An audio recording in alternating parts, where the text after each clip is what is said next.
Good morning mga kasushi. Panibagong araw, panibagong vlog tayo ngayon mga kasushi. Today is Saturday morning. Time check tayo sa New Caledonia is 8:30 in the morning. So bali sa Pilipinas siguro advance kasi kami ng 3 hours, no. Bali 5:30 in the morning sa Pilipinas. So good morning sa inyong lahat dyan, sa mga taga Pilipinas, sa mga kasushi natin dyan. Tambay muna tayo dito sa dagat, medyo napaaga. Ayan, tabing kalsada lang. Yan. So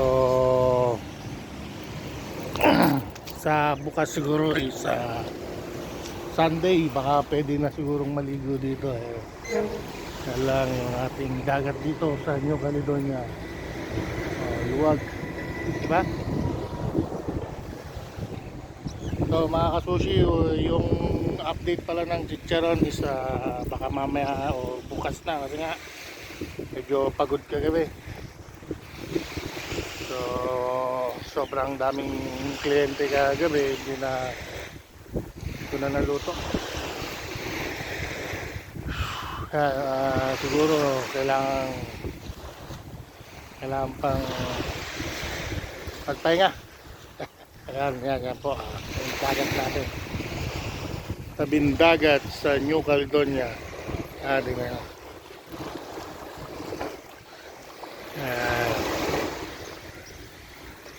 Marami siyang, ewan ko bakit maraming lumot.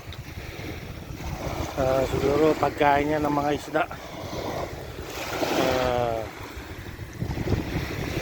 Ayan siya mga kasushi. Good morning sa lahat ng mga kasushi natin. Ayan siya. Yan ang New Caledonia.